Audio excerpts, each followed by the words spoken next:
Hello friends, good evening. स्वागत है आपका अपने यूट्यूब चैनल सरकारी रिजल्ट्स जॉब.com में। फ्रेंड्स, आज हम उत्तर प्रदेश की नदियों के बारे में पढ़ने वाले हैं।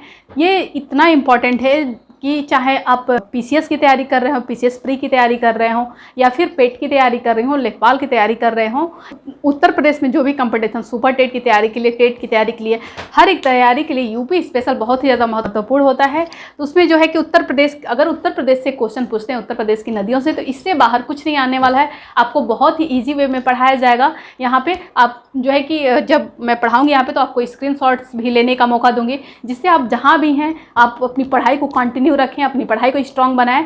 ठीक है, तो आज हम उत्तर प्रदेश की नदियों के बारे में पढ़ेंगे कि कौन सी नदी, जैसे कि हम यहाँ पे देखिए एक मैप बनाए हुए हैं, तो इस मैप के माध्यम से आपको समझाएंगे तो आपको चीज़ें जो है कि आसानी से समझ में आएंगी।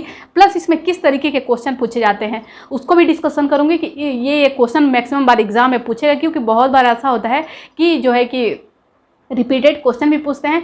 प्लस आपको इतना जो है कि सही तरीके से, सिस्टमेटिक तरीके से बताया जाएगा कि कभी कभी क्वेश्चन क्या होता है कि घुमा के देता है। तो अगर उस तरीके के भी क्वेश्चन बनते हैं तो आपको जब मैप के माध्यम से समझाया जाएगा, तो आप वहाँ पे मैप के माध्यम से भी समझाऊंगी, यहाँ पे जो है कि एक ग्राफ बना के भी समझाऊंगी और लिख के भी बताऊंगी, ताकि चीज़ें जिसको जिस माध्यम से समझ में आए। स्क्रीनशॉट लेकर के आपको कोई भी नोट्स तैयार करने की ज़रूरत नहीं है, यहाँ पे स्क्रीनशॉट लीजिएगा। तो आइए शुरू करते हैं आज की क्लासेस।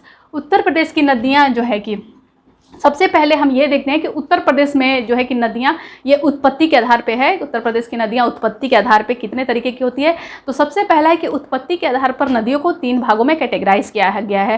पहला है कि मैदानी नदियाँ, दूसरा है हिमालयी नदियाँ, और तीसरा है कि पठारी नदियाँ। यानी कि हिमालयी नदियाँ का नाम से ही आपको देखने को मिल रहा है कि जो नदियाँ हिमालय से निकलती हैं वो हिमालयी नदियाँ हो गई। जो कि जो है कि मैदानी क्षेत्रों में, यानी कि अपने आप दलदली क्षेत्रों से निकलती हैं, वो क्या कहलाती हैं, मैदानी नदियाँ कहलाती हैं। और जो है कि पठारों से निकलती हैं, जैसे कि इधर नीचे देखते हैं कि आप बुंदेलखंड क्षेत्र है, विंध्याचल का पठार है, तो ऐसे क्षेत्रों से जो नदियाँ निकल के बहती हैं, ये सारी नदियाँ क्या कहलाती हैं, पठारी नदियाँ कहलाती हैं। पठारों से निकलने वाली नदियाँ पठारी नदियाँ कहलाती हैं। तो इन सारी नदियों की कौन कौन सी नदियाँ कहाँ से निकलती हैं, कौन, कभी कभी एग्जाम में दे देता है 4 नदियों का ऑप्शन देगा। जैसे कि अब तो जो है कि कोई भी कंपटीशन टफ हो गया, डीपली पूछता है, लेकिन मोटा मोटी तौर पे अगर पूछता है कि इनमें से कौन हिमालयी नदियाँ नहीं हैं, तो अगर आप ग्राफ्स देखे रहेंगे तो एक दिमाग में बना रहता है मैप, क्योंकि चीज़ें जो आँख से हम देख लेते हैं मैप से, वो पूरा बैठ जाता है एक तरीके से दिमाग में। तो मैप के माध्यम से ऐसे समझा दूंगी तो आपको लगेगा कि जो यहाँ से निकले, देखिए ये उत्तराखंड का क्षेत्र है, तो यहाँ से जो भी नदियाँ आएंगी हिमालय से होते हुए, क्योंकि आपको पता है हिमालय का जो है कि उत्तराखंड, गंगा की उत्पत्ति भी जो होती है कि हिमालय से होते हुए आती है। इसका ग्राफ भी मैं आपको बना के समझाऊंगी। तो यहाँ से जो है कि हिमालयी नदियाँ निकलेंगी, नीचे से जो है कि पठारी नदियाँ होंगी, और इधर से जो है कि दलदली क्षेत्रों से, यहाँ पे मैदानी क्षेत्रों से जो होंगी नदियाँ होंगी। तो इस तरीके से सबसे पहले उत्तर प्रदेश की नदियों को 3 भागों में उत्पत्ति के आधार पर बांटा गया है। तो आइए एक बार यहाँ पर लिखते हैं,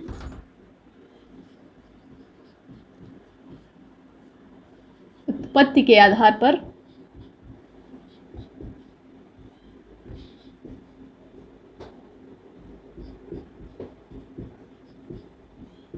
तो उत्पत्ति के आधार पर नदियों को 3 भागों में बांटा गया है। कितने भागों में बांटा गया है, तो यहाँ पे क्या लिखेंगे, उत्पत्ति के आधार पर नदियों को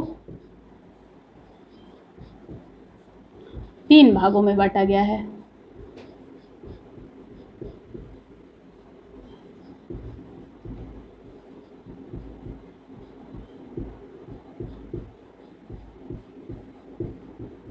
कितने भागों में बांटा गया है, उत्पत्ति के आधार पर नदियों को 3 भागों में बांटा गया है। इसमें पहला हम लेते हैं कौन सा, हिमालयी नदियाँ। पहला कौन सा लेते हैं, हिमालयी नदी, यानी कि हिमालय से निकलने वाली नदियाँ। तो हिमालयी नदियों में कौन कौन सा हो जाता है ये देखते हैं।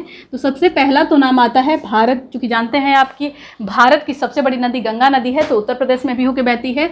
उसके बारे में भी कुछ जितने इंपॉर्टेंट फैक्ट्स होंगे वो भी देखेंगे। तो ये गंगा नदी सबसे पहले हिमालयी नदियों में कौन सी है, गंगा हो गई।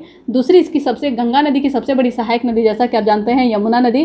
तो गंगा, यमुना, और यहाँ पे रामगंगा,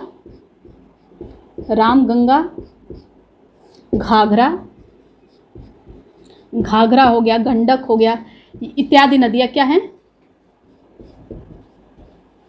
इत्यादि नदियाँ जो है कि हिमालयी नदियाँ हैं, सबसे पहली चीज़। ठीक है, दूसरा जो है कि नदियों को लेते हैं मैदानी नदियाँ। दूसरी कौन सी लेंगे नदियाँ? मैदानी नदियाँ।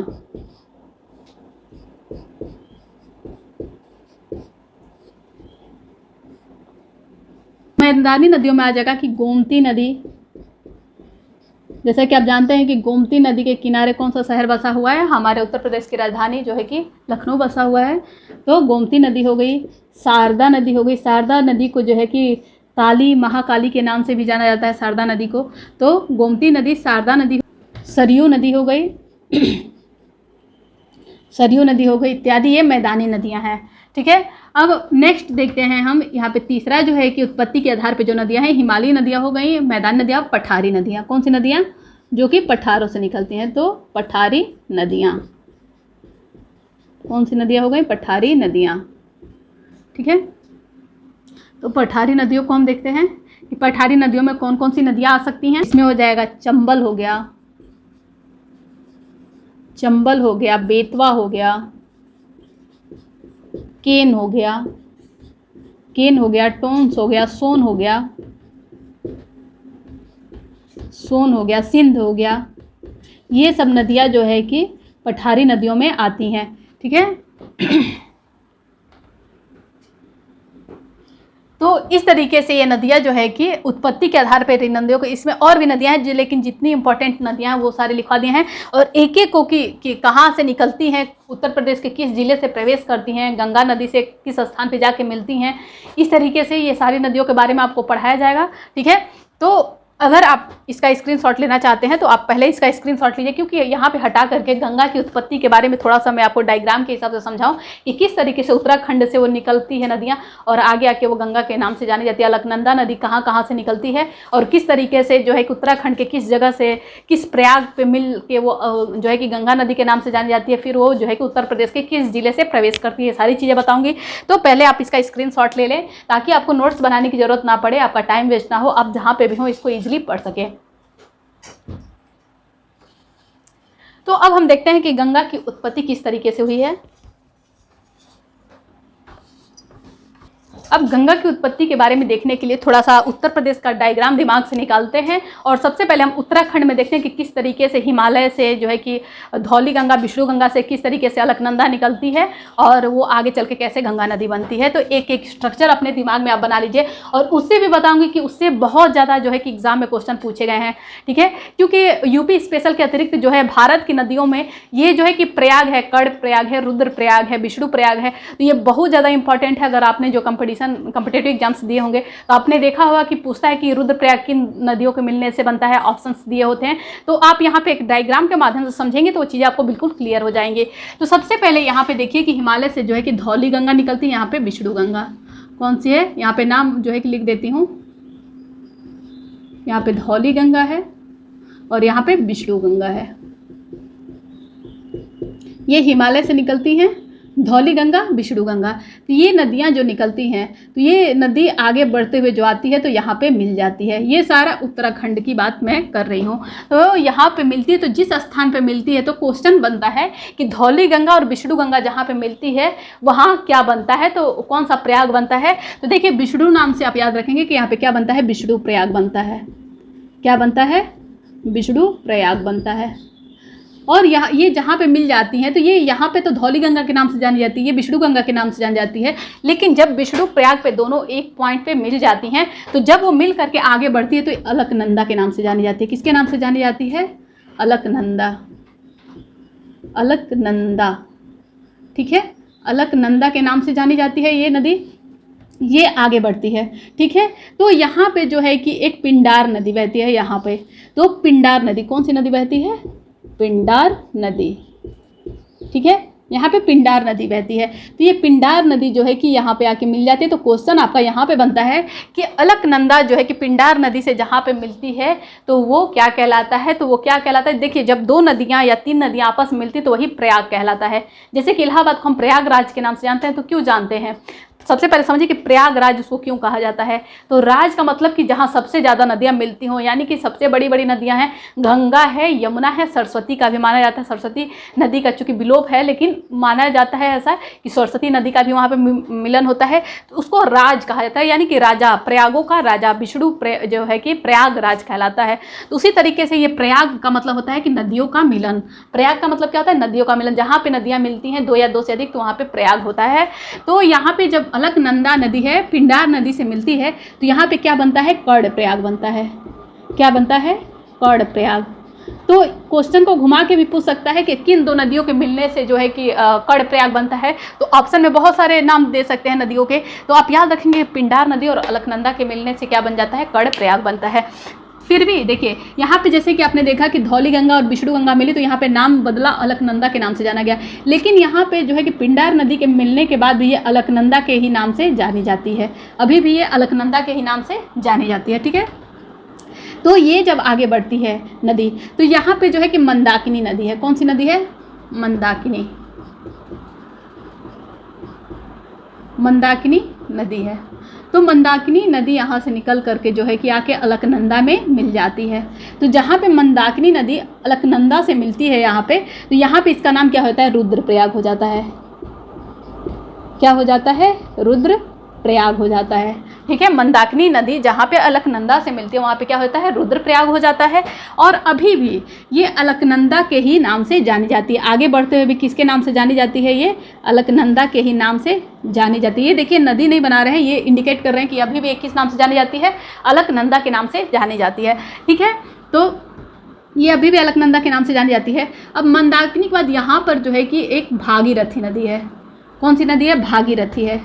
जैसे कि हमारे जो है कि पुराणों में माना जाता है कि भागीरथी जो ऋषि थे, उन्होंने तपस्या करके जो है कि गंगा को धरती पे, स्वर्ग से धरती पे उतारा था, तो उन्हीं के नाम से है भागीरथी। भागीरथी नदी है। तो ये निकलती है, आपको पता है कि भागीरथी नदी पे ही भिलांगना एक नदी है। भागीरथी नदी पे ही एक भागीरथी नदी और यहाँ पे भिलांगना नदी पे, यहाँ पे भिलांगना नदी है, जो कि दोनों आपस में मिलते हैं। तो यहाँ पर एक जो है कि बांध बना हुआ है, इसको रिहंद बांध के नाम से जानते हैं, जो कि बहुत बार पूछा जाता है एग्जाम में कि किस नदी पे रिहंद बांध बना हुआ है। ठीक है, तो रिहंद बांध है। तो ये कहाँ बना हुआ है? भिलांगना। अगर भिलांगना ऑप्शन में देता है कि किन 2 नदियों के बीच, तो भिलांगना है, नहीं तो ऐसे भागीरथी ऑप्शन रहेगा तो भागीरथी आप लगाएंगे। तो ये आकर के अलकनंदा से जहाँ पे मिलती है, यही क्या कहलाता है? भागीरथी जो है कि जहाँ पर, चूँकि हम कहते हैं कि भागीरथी ने जो है कि गंगा जी को स्वर्ग से जो है कि धरती पर उतारा था अपने तपस्या से, जो है कि शिव को, भगवान शिव को प्रसन्न करके।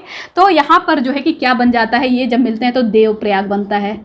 इसको किस नाम से जानते हैं हम? यहाँ पे देवप्रयाग के नाम से जानते हैं। रुद्र शिव के नाम से जाने जाते हैं, और रुद्र के नीचे क्या है? देव हैं। इस तरीके से आप याद करेंगे, रुद्र हैं, नीचे देव हैं। ठीक है, तो यहाँ पे देवप्रयाग, और यहीं से जो शुरू होता है, यहीं से हमारी शुरू होती है। अब यहाँ पे अलकनंदा नदी का नाम बदलता है, चूँकि भागीरथी का आप इस तरीके से एक दिमाग में याद कर सकते हैं कि भागीरथी ने गंगा नदी को जो है कि धरती पे उतारा था स्वर्ग से।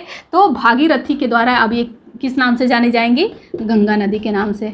अब ये गंगा नदी के नाम से जानी जाती है, और ये अब मैदानी क्षेत्रों में उतर जाती है। तो गंगा जो है कि उत्तराखंड से होता है। ये पूरे पोर्शन जो हैं वो सारे उत्तराखंड के हैं। किसके हैं? उत्तराखंड के हैं। यूके, इसको यूनाइटेड किंगडम ना समझिएगा, ये उत्तराखंड में लिख रही हूँ।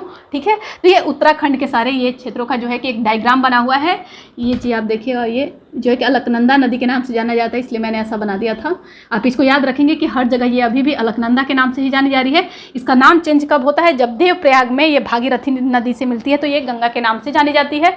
तो यहाँ पे ये गंगा नदी हो गई। अब ये मैदानी क्षेत्रों में जब उतरती है तो उत्तर प्रदेश में प्रवेश करती है। उत्तराखंड से कहाँ प्रवेश करती है? उत्तर प्रदेश में प्रवेश करती है। तो उन्हीं सब चीज़ों को हम पढ़ेंगे कि किस तरीके से उत्तर प्रदेश के सबसे पहले किस जिले में प्रवेश करती है, ये कहाँ से होकर निकलती है, उत्तर प्रदेश के कितने जिलों से होकर बहती है, इसकी लंबाई क्या है, इसकी भारत में पूरी लंबाई कितनी है, पूरे भारत में जो है कि गंगा नदी कितने राज्यों से होकर बहती है, ये सारी चीज़ें एग्जाम में पूछी गई हैं। तो एक एक पॉइंट्स आपको यहाँ पे पढ़ाए जाएंगे।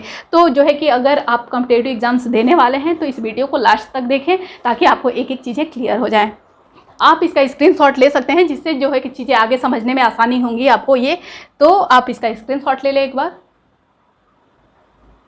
आइए अब आगे देखते हैं। जैसा कि आपने डायग्राम में देखा कि कैसे जो है कि गंगा नदी उत्तराखंड से निकल के अब मैदानी क्षेत्रों में आ रही है। तो ये जब आगे बढ़ती है तो ये उत्तर प्रदेश का ये जो है हमारा बिजनौर है।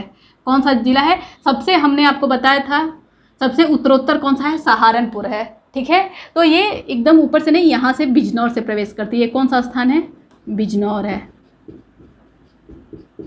बिजनौर जिला है। तो जो है कि गंगा नदी यहाँ उत्तराखंड से होते बिजनौर जिले से प्रवेश करती है और लगभग भारत के बीचों बीच से होकर के बिजनौर से प्रवेश करती है। और ये बलियाँ हैं, ये जो ऐसे निकला हुआ है पीछे ऐसे, यही हमारा बलियाँ का क्षेत्र है। तो ये उत्तर प्रदेश के लगभग बीचों बीच से होते हुए, ये बलियाँ से होते हुए ये जो है कि निकल जाती है। तो पूछता है कि इसका निकास स्थान, जैसे इसका प्रवेश स्थान कौन सा है। अगर पूछता है कि गंगा नदी का प्रवेश स्थान कौन सा है उत्तर प्रदेश में, तो आप बिजनौर जिला बताएंगे। अगर इसका निकास स्थान पूछता है कि कहाँ से निकलती है, तो ये हमारा हो गया बलियाँ, बलियाँ हो गया। फिर एक क्वेश्चन बन के आता है, चलिए तो इसको टॉपिक वाइज लिखते भी जाएं गंगा नदी के बारे में कि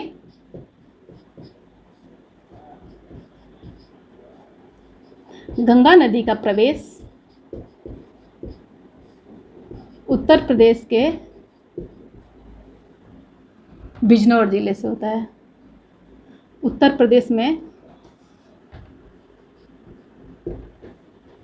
बिजनौर जिले से होता है।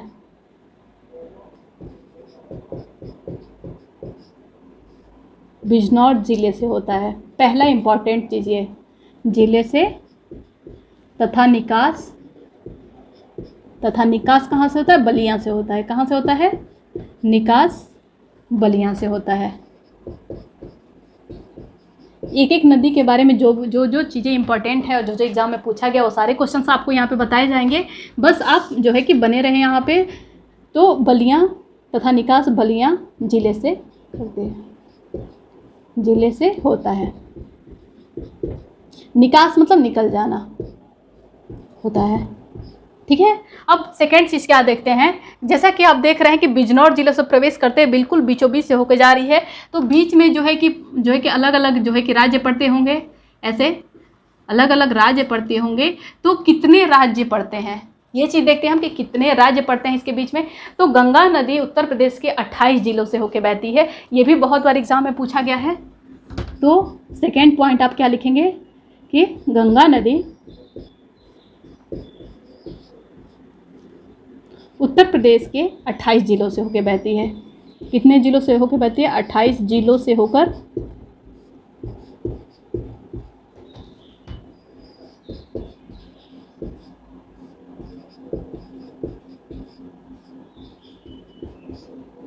गंगा नदी उत्तर प्रदेश के 28 जिलों से होकर बहती है।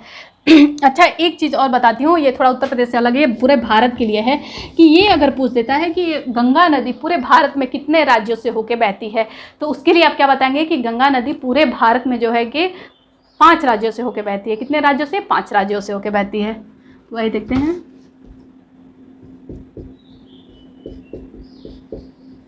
गंगा नदी भारत के 5 राज्यों से होकर बहती है। 5 राज्यों से होकर बहती है।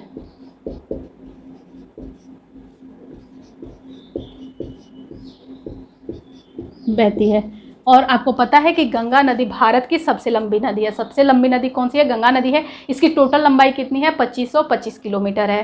ठीक है, तो देखते हैं कि कौन कौन से राज्यों में बहती है। तो सबसे पहला है उत्तराखंड। इसकी शुरुआत ही जैसा कि हमने आपको बताया धौली गंगा विष्णु गंगा से जो है कि निकलती है अलकनंदा। तो शुरुआत इसकी किसकी होती है? उत्तराखंड से। उत्तराखंड क्रम वाइज देखेंगे, सबसे पहले उत्तराखंड से इसकी शुरुआत होती है। दूसरे नंबर पे कौन सा आता है? हमारा यूपी आता है, उत्तर प्रदेश आता है। दूसरे नंबर पे कौन सा है? उत्तर प्रदेश। उत्तर प्रदेश से सटे हुए कौन सा हमारा राज्य है? यहाँ पे बिहार है। कौन सा राज्य है? बिहार है। तो बिहार में जाती है।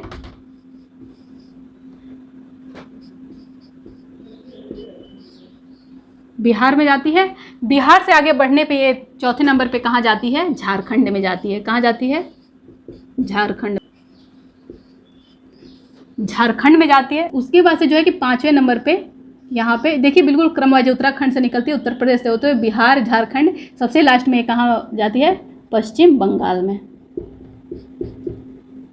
पश्चिम बंगाल में जाती है। तो जैसा कि आप जानते हैं गंगा नदी की टोटल लंबाई कितनी है, ये भी देख लेते हैं कि गंगा की लंबाई, गंगा नदी की लंबाई, कुल लंबाई जो है, कुल लंबाई कितनी है? 2525 किलोमीटर है। पूरे भारत की बात हो रही है यहाँ पे। वहीं पे जो है कि पूछा जाता है कि इन राज्यों में सबसे लंबी गंगा नदी सबसे लंबा जो है, सबसे अधिक लंबाई किस राज्य में है? गंगा नदी की सर्वाधिक लंबाई किस राज्य में है, ऐसा क्वेश्चन बनता है। तो सर्वाधिक लंबाई जो है कि हमारे उत्तर प्रदेश में ही बनता है। सर्वाधिक लंबाई कहाँ बनता है? हमारे उत्तर प्रदेश में बनता है। तो कितनी लंबाई है इसकी? तो इसकी लंबाई जो है गंगा नदी की लंबाई कितनी है टोटल? तो 1140 किलोमीटर है। ठीक है, 1140 किलोमीटर है। अब ये पूछता है कि इन 5 राज्यों में सबसे कम लंबाई किस राज्य में है? गंगा नदी की सबसे कम लंबाई किस राज्य में है? तो हमारा क्या है? झारखंड है। झारखंड में बिल्कुल छूते हुए जाती है। ठीक है, तो सबसे कम जो है कि झारखंड में इसकी लंबाई है और सर्वाधिक जो है कि हमारे उत्तर प्रदेश में है। तो इस तरीके से हमने गंगा नदी के बारे में जो भी इंपॉर्टेंट था वो सारी चीज़ें देख ली। एक चीज़ और यहाँ पर इंपॉर्टेंट बच रहा है कि गंगा नदी की सबसे बड़ी सहायक नदी कौन सी है? उत्तर प्रदेश में जो है कि पूछा जा रहा है कि गंगा नदी की सबसे बड़ी सहायक नदी, तो यहाँ जो है कि यहाँ पे आप जानते हैं कि क्या है? सहारनपुर है। तो यहाँ सहारनपुर से होते हुए जो है कि यहाँ पे ऐसे यमुना नदी यहाँ पे निकलती है और ऐसे आके मिल जाती है इससे। तो गंगा की सबसे बड़ी सहायक नदी जो है कौन सी है? यमुना नदी है। कौन सी है? यमुना नदी है। गंगा की सबसे बड़ी सहायक नदी कौन है? यमुना नदी है। तो यहाँ पे आप लिख सकते हैं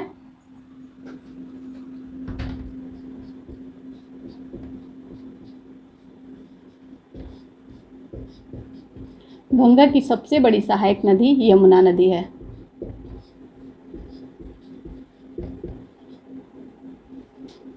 सहायक नदी कौन सी है?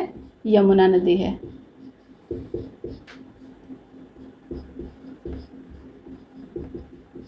इतनी चीज़ें जो है कि जो भी उत्तर प्रदेश के लिए या फिर गंगा से रिलेटेड जो भी इम्पोर्टेंट क्वेश्चन था यहाँ पे सारा वो करवा दिया गया है। आप इसका एक बार स्क्रीनशॉट ले लें ताकि अब आगे का जो है नदियों के बारे में बताया जाए।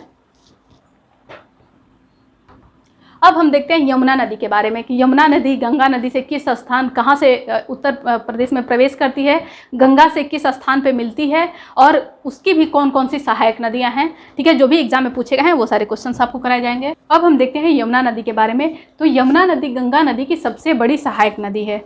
यमुना नदी जो है कि गंगा नदी की सबसे बड़ी सहायक नदी है। तो ये निकलती कहाँ से है? ये निकलती है यहाँ पे कौन सा पड़ता है? सहारनपुर। तो ये नदी कौन सी है? यमुना है। और कहाँ से प्रवेश करती है? तो यहाँ पे लिखेंगे कि यमुना नदी का प्रवेश उत्तर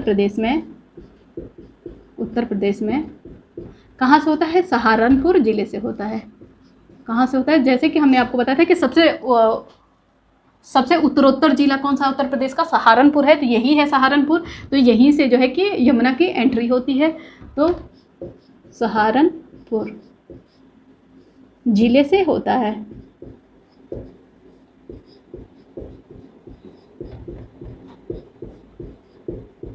सेकेंड चीज़ क्या है? जब ये यहाँ से निकलती है तो आपको जैसे कि सबसे पहले हमने बताया कि गंगा की सबसे बड़ी सहायक नदी हो गई ये यमुना नदी।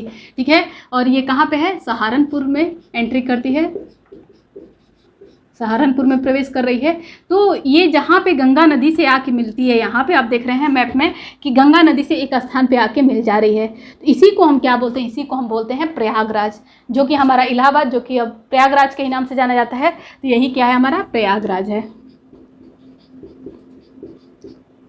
यहीं पे कुंभ महाकुंभ लगते हैं, ये प्रयागराज हो गया। तो जहाँ पर जो है कि यमुना गंगा से मिलती है, प्रयागराज हो गया और ये गंगा की सबसे बड़ी सहायक नदी है।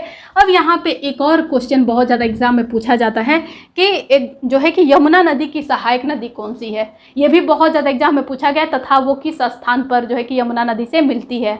सहायक नदियाँ आ करके उसमें मिलती है तो किस स्थान पर मिलती है वो भी जगह कभी कभी पूछा जाता है। तो देखिए यमुना की सहायक नदी जो है यही सहारनपुर से वो भी निकलती है। तो ये देखिए इस पॉइंट से निकल रहा है, ये यहाँ से निकलती है और ये यहाँ पे आके मिल जाती है। तो ये कौन सी नदी है? हेंडसन नदी है। क्या है? हेंडसन नदी, ठीक है, हेंडसन नदी है। और ये कहाँ पे मिलती है? तो ग्रेटर नोएडा में जो है कि सिद्धार्थ नगर है, वहाँ पे आके मिल जाती है। तो ऐसे आप ऑप्शन में ग्रेटर नोएडा हो तो वो लिखेंगे, नहीं तो सिद्धार्थ नगर लिखेंगे। तो यहाँ पे लिखेंगे ग्रेटर नोएडा। ग्रेटर नोएडा पे आके सिद्धार्थ नगर में यहाँ पे मिल जाती है। तो ये गंगा यमुना नदी की सहायक नदी है। आइए इसके बारे में लिख लेते हैं कि जो भी पॉइंट्स हैं इसके लिए। तो यमुना नदी गंगा नदी से कहाँ मिलती है? सबसे पहले ये लिखेंगे, गंगा नदी से प्रयागराज में मिलती है। गंगा नदी से कहाँ मिलती है? प्रयागराज में।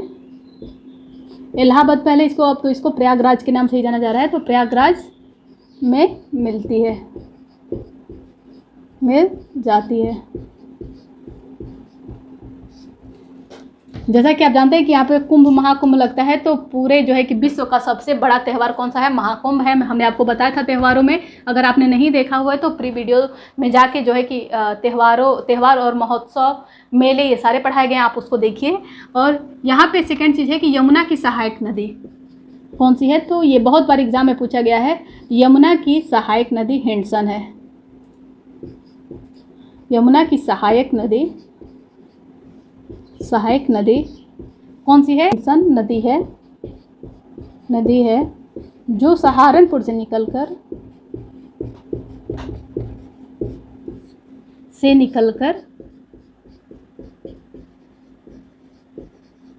कहाँ आती है? सहारनपुर से निकलकर। और ये कहाँ से मिलती है? ग्रेटर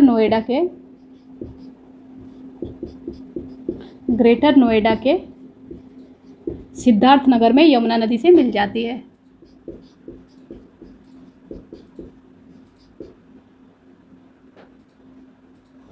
सिद्धार्थ नगर में यमुना नदी से मिल जाती है।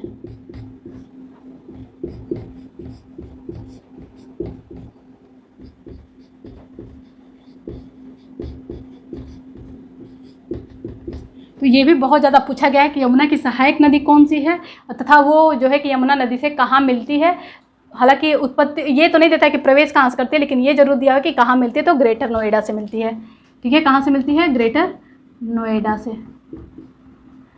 तो इस तरीके से हमने देखा। अब हम इसके आगे की नदियों को देखते हैं। थोड़ा सा इसको क्लीन करते हैं ताकि आपको चीज़ें समझ में आए, और आप इसका पहले स्क्रीनशॉट ले लें ताकि इसको जो है कि मिटा करके आगे पढ़ाया जाए। अब हम देखते हैं रामगंगा नदी। ये बहुत बार एग्जाम में पूछा गया है कि रामगंगा नदी जो है कि कहाँ से प्रवेश करती है और ये गंगा नदी से किस स्थान पे जाके मिलती है, ठीक है। तो देखिए रामगंगा नदी के बारे में, ये यहाँ पे निकलती है, यहाँ से रामगंगा नदी। तो ये कौन सा जगह है? ये है बरेली, ठीक है। उत्तर प्रदेश में बरेली से ये प्रवेश करती है। कई बार पूछा गया कि बरेली किस नदी के तट पे बसा हुआ है? तो वो है रामगंगा नदी, ठीक है। नदी कौन सी है? रामगंगा नदी है। तो देखिए अगर रामगंगा की उत्पत्ति पूछी जाती है, ठीक है, तो वो दूध तोला है। दूध तोला तो वो कहाँ है? वो उत्तराखंड में है। तो अगर उत्पत्ति पूछता है, आप इन चीज़ों में थोड़ा सा डिफरेंस देखेंगे कि बहुत सारी नदियों का उत्पत्ति यहाँ पे नहीं हो रहा है। यहाँ पे जो है कि नदियाँ उत्तराखंड से आ रही हैं, ठीक है। तो अगर उत्पत्ति पूछता है रामगंगा का, तो रामगंगा में थोड़ा सा एक कन्फ्यूजन होता है। तो अगर उत्पत्ति पूछता है तो दूध तोला बताएंगे, वो उत्तराखंड में है। जबकि एंट्री कहाँ से करता है? बरेली से करता है। और ये जाके गंगा नदी से मिलता कहाँ? ये गंगा नदी है, तो इससे मिलता कहाँ है? तो यहाँ पे कन्नौज के पास हरदोई है। अगर कन्नौज ऑप्शन में देता है कन्नौज, नहीं तो हरदोई में एग्जैक्ट ये क्या है? हरदोई, ठीक है। कई बार ऑप्शन में कन्नौज भी देता है, तो इन दोनों में कोई एक रहेगा। तो हरदोई में जा करके मिल जाती है, ठीक है। और दूध तोला से निकलती है, और ये कन्नौज या हरदोई जो भी होगा वहाँ पे लगाएंगे, क्योंकि दोनों एक ही के आसपास बसे हुए हैं, ठीक है। यहाँ पे ऊपर कन्नौज है, यहाँ पे हरदोई है। तो इस तरीके से ये यहाँ पे मैप में है। तो कन्नौज और हरदोई में जिस तरीके का होगा आप वो ऑप्शन में देंगे, ठीक है। तो ये बरेली से निकलता है। क्योंकि बरेली को भी आप जानते हैं कि बरेली किस लिए प्रसिद्ध है? बरेली को सुरमा नगरी के नाम से जाना जाता है, ठीक है। ये भी एग्जाम में कई बार पूछा गया, ठीक है। और यहाँ पे कन्नौज को इत्र की नगरी के नाम से जाना जाता है। तो इस तरीके से हमने रामगंगा नदी को देखा। तो आइए यहाँ पे लिखते हैं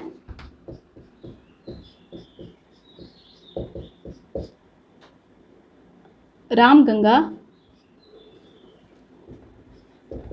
उत्तर प्रदेश के बलिया से होते हुए, oh my God, Uttar Pradesh के बरेली से होते हुए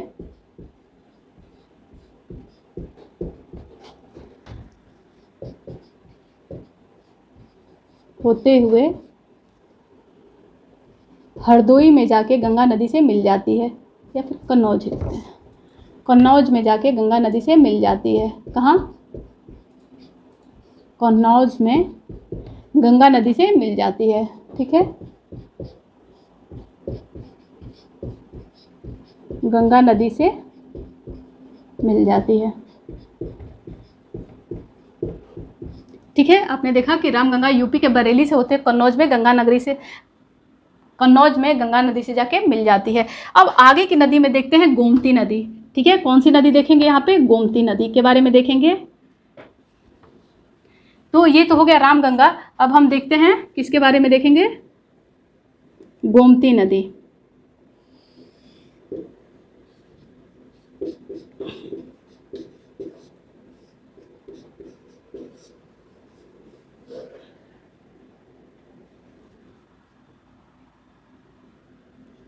तो गोमती नदी के लिए एक सबसे इम्पॉर्टेंट चीज़ ये है कि बहुत बार पूछा गया है कि गोमती नदी से निकलती है, तो ये पीलीभीत के फुलहर झील से निकलती है। बहुत बार एग्जाम में पूछा गया है। तो ये पीलीभीत के फुलहर झील से निकलती है। और ये गंगा से किस स्थान पे मिलती है? तो गंगा से ये गाजीपुर, आप गोमती से गाजीपुर याद रखेंगे कि ये गंगा नदी से गोमती गंगा नदी से गाजीपुर में जाके मिल जाती है।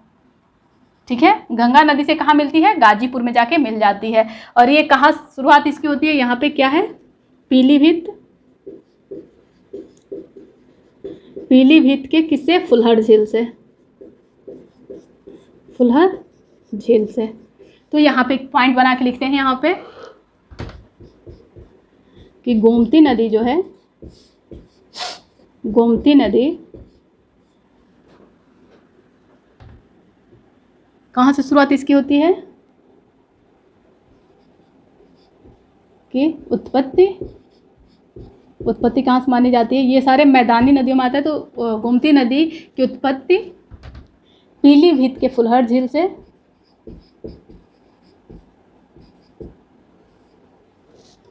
पीलीभीत के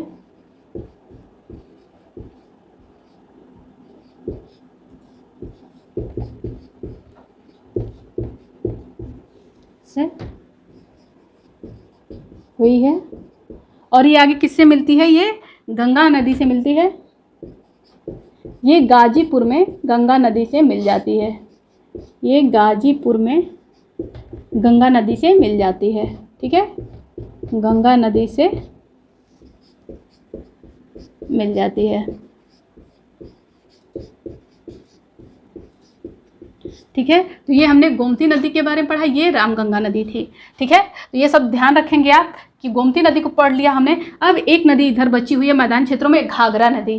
ठीक है, घाघरा और गोमती नदी के बारे में एक और है कि हमारा जो राजधानी है, उत्तर प्रदेश की राजधानी लखनऊ है, वो गोमती नदी के तट पे बसा हुआ है। पूछता है कि चूँकि ये हमारी राजधानी है तो थोड़ा सा इंपॉर्टेंट हो जाता है। तो लखनऊ जो है कि लखनऊ गोमती नदी के तट पे बसा हुआ है,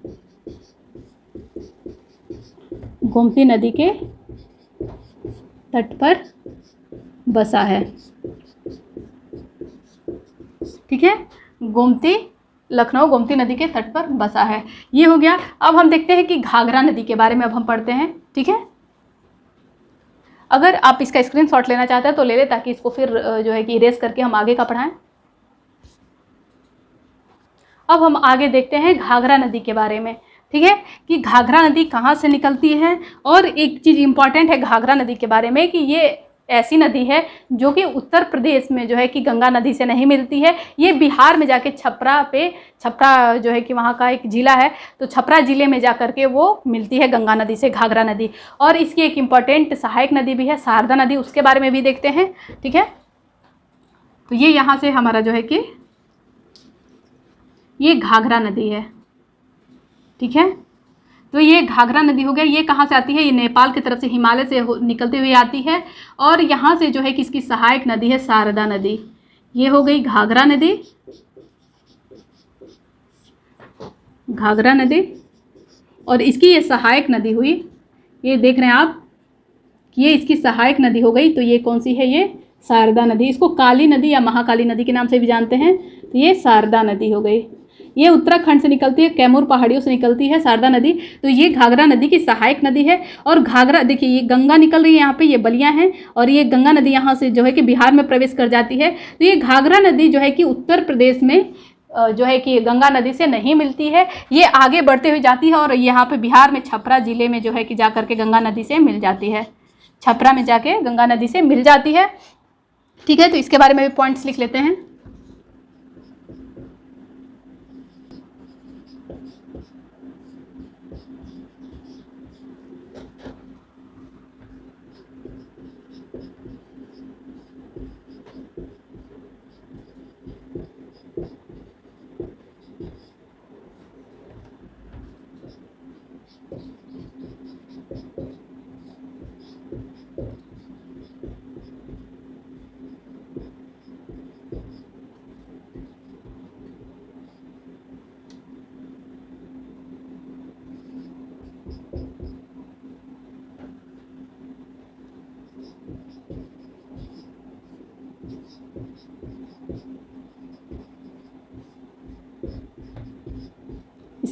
घाघरा नदी नेपाल की हिमालयी नदियों से निकलती है। दूसरा इसका पॉइंट है कि इसकी सहायक नदी जो है कौन सी है? शारदा नदी है। कौन सी है? शारदा नदी है, जिसको और किस नाम से जाना जाता है? काली नदी के नाम से जाना जाता है। काली नदी या फिर महाकाली, नेपाल में महाकाली के नाम से भी जाना जाता है। तो ये महाकाली नदी कह सकते हैं आप। यहाँ पे तो इसको शारदा नदी के नाम से ही जाना जाता है। तो ये महाकाली नदी हो गया। शारदा नदी कहें, काली नदी कहें, महाकाली नदी कहें, तो इसकी सहायक नदी शारदा नदी है, जो कि कहाँ आती है? जो उत्तराखंड से निकलकर, जो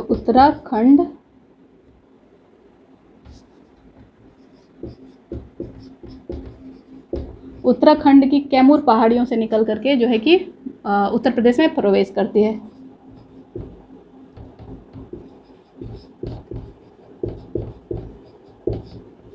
कैमूर पहाड़ियों से निकलकर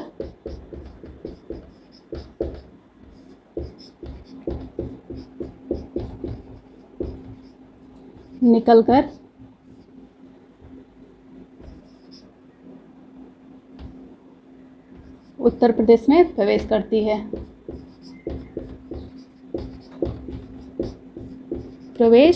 है। ठीक है। एक चीज़ और घाघरा नदी के बारे में इम्पोर्टेंट है कि घाघरा नदी को ही अयोध्या में सरयू नदी के नाम से जाना जाता है। घाघरा नदी को ही अयोध्या में सरयू नदी के नाम से जाना जाता है। और ये पूछता है कि सरयू नदी के तट पे कौन सा जो है कि जिला बसा हुआ है, तो अयोध्या आप लिखें। कौन सा शहर बसा हुआ है, तो आप अयोध्या लिखेंगे। ठीक है, तो अयोध्या, घाघरा नदी को ही अयोध्या में आगरा के नाम से जाना जाता है।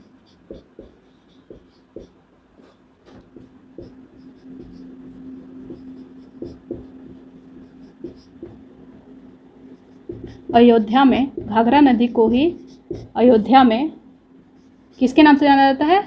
सरयू के नाम से जाना जाता है। सरयू नदी के नाम से जाना जाता है, के नाम से जाना जाता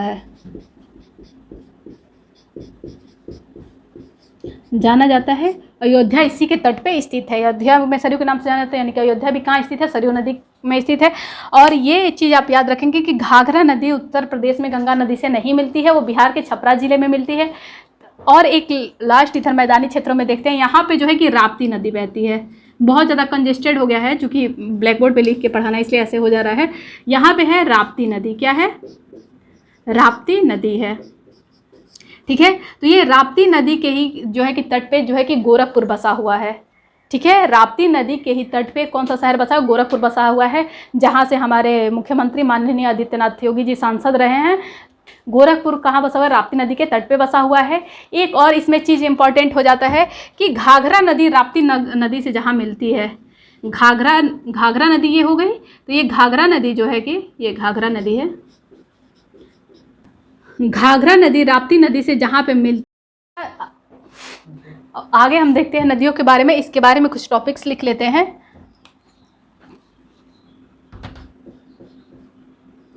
राप्ती नदी जो है कि के तट पे गोरखपुर शहर बसा हुआ है, के तट पे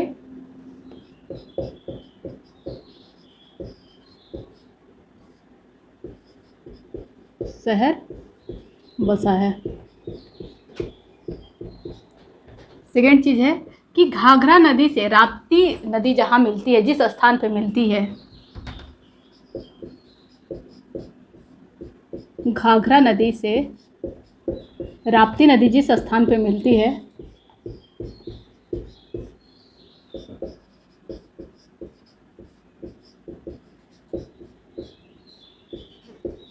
जिस स्थान पर मिलती है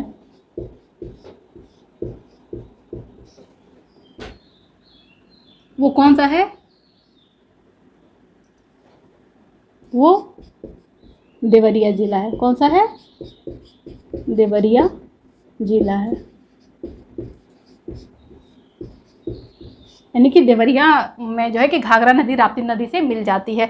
अब जो है कि हमने जो है कि मैदानी क्षेत्रों और हिमालयी क्षेत्रों से निकलने वाली नदियों को पढ़ लिया। अब जो है कि हम पठारी क्षेत्रों में जो भी नदियां हैं उनके बारे में पढ़ेंगे। ठीक है, तो आइए देखते हैं।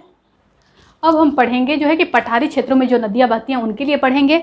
जो भी बुंदेलखंडी क्षेत्रों में, विंध्याचल के क्षेत्रों में जो भी नदियाँ बहती हैं सारी पठारी नदियाँ कहलाती हैं, इनके लिए हम पढ़ेंगे। तो इसमें है कि सबसे पहले जो नदी आती है हमारी, ये चंबल नदी है। कौन सी नदी है? चंबल नदी। चंबल नदी, ठीक है। तो ये जो है कि कहाँ से ये कहाँ से उत्तर भारत में कहाँ से जनरेट होती है और कहाँ आके मिलती है, इस चीज़ को पढ़ेंगे। तो सबसे पहले ये है कि चंबल नदी के बारे में लिखते हैं कि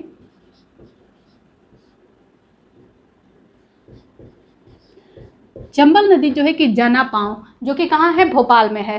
तो सबसे पहले भोपाल के पास से जो है कि जनरेट होती है, यानी कि इसकी उत्पत्ति होती है। वहाँ से ये जो है कि डायरेक्ट आकर के यमुना नदी में नहीं मिल जाती है।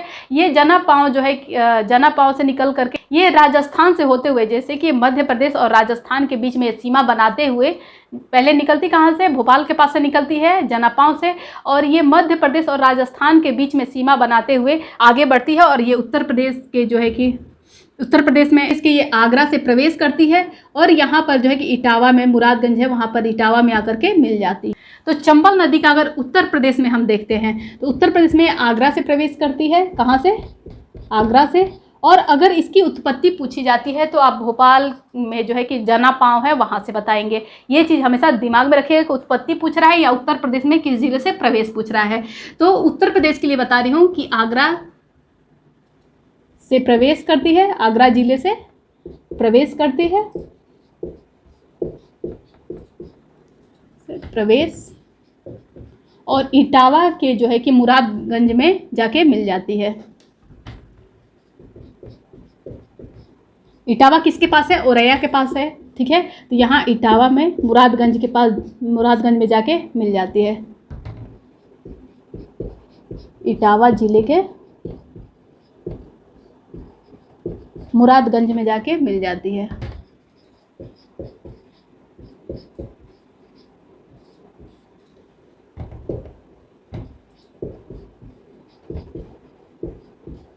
जाकर मिल जाती है।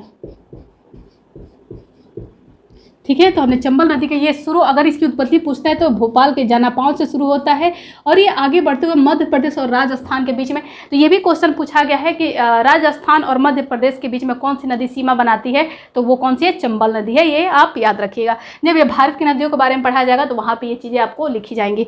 ठीक है, तो फिलहाल ऐसे जानिए। और अब इसके बाद चंबल नदी के बाद से हम दूसरी नदी देखते हैं। कौन सी नदी है? बेतवा नदी है। कौन सी नदी है? बेतवा नदी है। तो दूसरा हम कौन सा देखते हैं? बेतवा नदी के बारे में देखते हैं। अब ये कौन सी नदी है? बेतवा नदी है।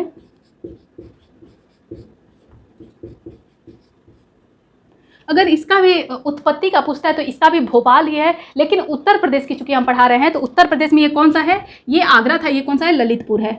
हमने आपको बताया था उस डायग्राम में। ये कौन सा है? ललितपुर है। ललितपुर है। ठीक है, तो ललितपुर से ये जो है कि बेतवा नदी प्रवेश करती है। उत्तर प्रदेश के ललितपुर जिले से प्रवेश करती है बेतवा नदी और यहाँ पे कहाँ जाके मिल जाती है? तो ये कौन सा है, और ये यहाँ इटावा और औरैया के बगल में यहाँ पे है हमीरपुर। हमीरपुर यहाँ पे जा करके मिल जाती है यमुना नदी से। ये नदियाँ किससे मिल रही हैं? यमुना नदी से मिल रही हैं। ठीक है, ये यमुना की सहायक नदियाँ हैं, आप ये भी चीज़ ध्यान में रखेंगे। ठीक है, चंबल नदी के बारे में और एक चीज़ यहाँ पे लिखेंगे कि चंबल नदी यमुना की सहायक नदी है। जो भी नदियाँ जिसमें जाके मिलती हैं वो उसकी सहायक नदियाँ हो जाती हैं। चंबल नदी हो गया, बेतवा नदी हो गया, ये सब यमुना की सहायक नदियाँ हैं। बेतवा नदी ये यमुना की सहायक नदियाँ हैं।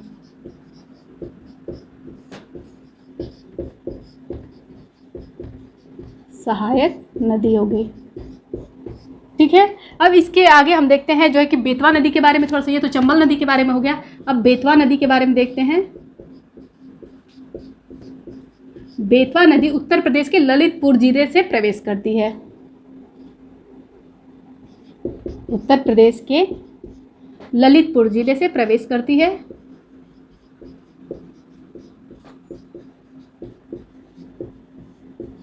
ललितपुर जिले से प्रवेश करती है और ये यमुना नदी से कहाँ मिलती है? तो हमीरपुर में यमुना नदी से जाके मिल जाती है। और हमीरपुर में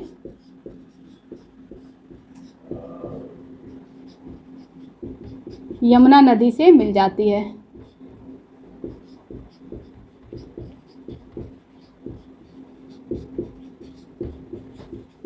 यहाँ पे आप देख रहे हैं कि हमीरपुर में यमुना नदी से जाकर के मिल जा रही है, तो ये गंगा की एक तरीके से सहायक नदियाँ भी कही जाएंगी। अब बेतवा नदी के बाद हम केन नदी के बारे में पढ़ते हैं, तो आप इसका स्क्रीनशॉट लीजिए ताकि इसको इरेज करके हम इसके आगे जो है कि लिखा सकें। अब आगे हम देखते हैं यहाँ पे जो है कि किसके बारे में, बेतवा नदी हो गया, अब केन नदी के बारे में देखते हैं। तो केन नदी यहाँ पर जो है कि यहाँ पे ऐसे कैमूर की पहाड़ियों से निकलती है और यहाँ पे बांदा जिला पड़ता है। ठीक है, कौन सा जिला पड़ता है? बांदा जिला। ठीक है, तो ये कैमूर की पहाड़ियों से निकल करके कौन सी नदी है? केन नदी है। केन नदी और कहाँ से निकलती है? कैमूर की पहाड़ियों से निकलती है और ये बांदा जिला में जो है कि जा करके यमुना नदी से मिल जाती है। ठीक है, तो ये भी एक तरीके की यमुना की सहायक नदी है। तो आप लिखेंगे केन नदी कैमूर की पहाड़ियों से निकलकर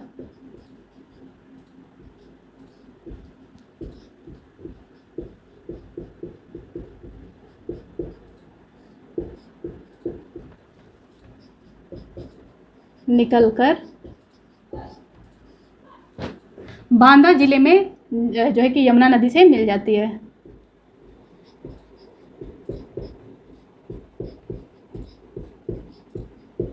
बांदा जिले में मिल जाती है।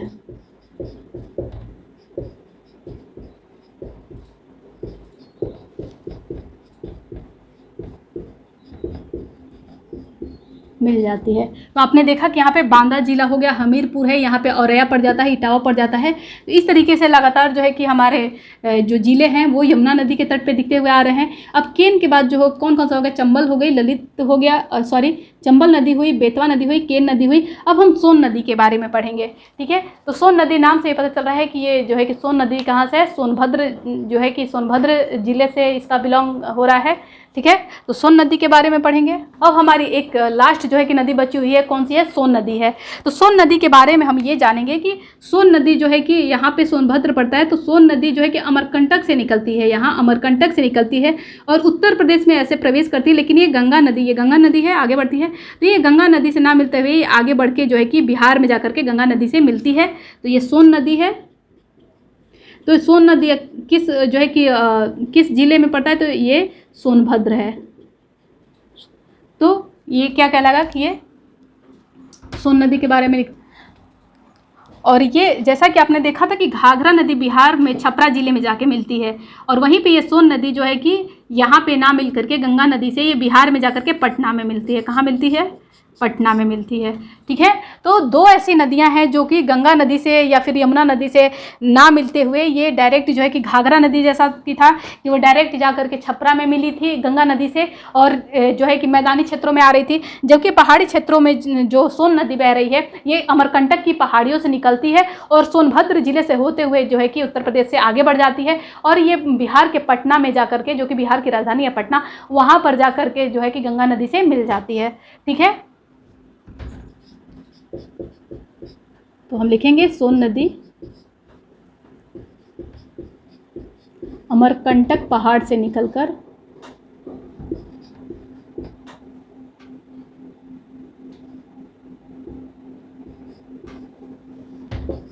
अमरकंटक पहाड़ी क्षेत्रों से निकलकर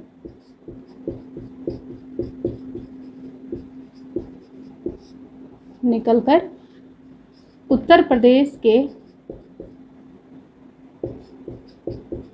सोनभद्र जिले से होते हुए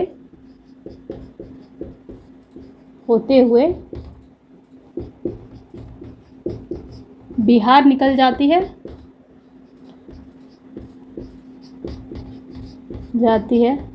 तथा पटना में ये गंगा नदी से मिल जाती है। पटना में, जो कि बिहार की राजधानी पटना में गंगा नदी से मिल जाती है।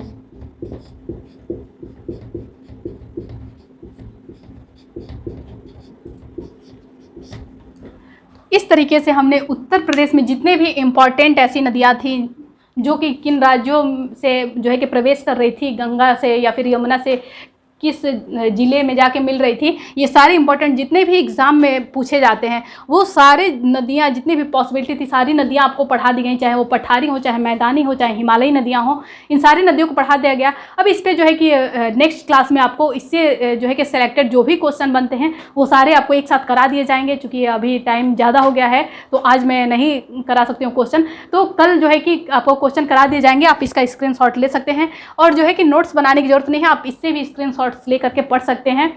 ठीक है, क्योंकि ये पेड क्लासेस नहीं है कि आपको जो है कि कुछ समय तक ये वैलिड रहेंगे। ये वीडियोस आप जब चाहे तब देख सकते हैं, कहीं भी रहें देख सकते हैं। तो आप अपनी तैयारी को भी, जो भी आप जो है कि प्रतिक्रिया कर रहे हैं, जो भी आप लोग के साथ जो गलत चीज़ें हुई हैं उसके साथ रहिए, लेकिन अपना साथ साथ में पढ़ाई करते रहिए, इस उम्मीद के साथ कि हम भी एग्ज़ाम में बैठने वाले हैं, अपने हक की लड़ाई आप लड़ रहे हैं। तो आप ये मानते हुए कि हम एग्ज़ाम, और जो बच्चों का ऑलरेडी निकला हुआ है वो भी लगातार अपने जो है कि तैयारी में लगे हुए हैं, तो उनके लिए भी बेस्ट ऑफ लक, और आप लोग के लिए भी बेस्ट ऑफ लक कि आप अपने लड़ाई में जो है कि जीत हासिल करें और आप अपनी तैयारी को बेहतरीन बनाएं।